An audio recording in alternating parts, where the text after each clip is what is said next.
I thought my issues were because of my childhood. And what I came to realize is actually, no, everybody, I mean, I think it's reasonable enough to say everybody struggles with out of control, negative thoughts.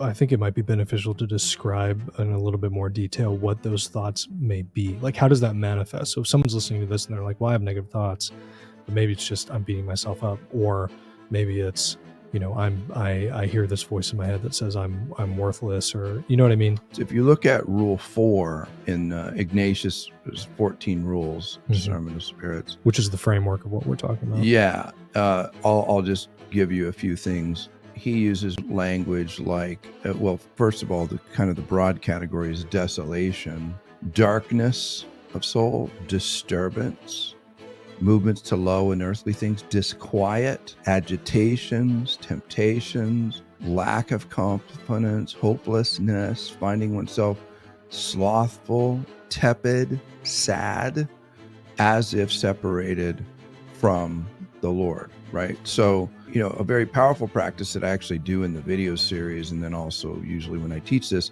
as I break these out into, you know, individual words and then use a bunch of synonyms to capture, because guys in particular, or people who've been through trauma, often, I mean, you actually know this for real life. Yeah. It's very hard to articulate what you're experiencing or what you're feeling on any level. Right. Yeah.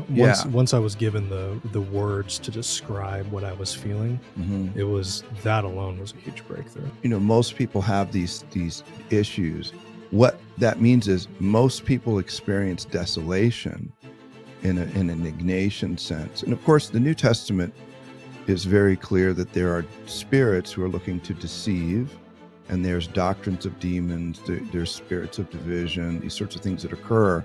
It commands us, if you will, I think is a good enough word, to discern, to be aware that not everything you hear in your mind is yours, and then to understand the sources of those things, and then how to act upon them.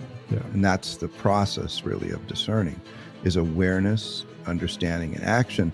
And I would say what precedes that will probably happen to some listeners of the show, which is becoming awake just to the fundamental idea that some of the thoughts in your head are not yours and you shouldn't listen to them.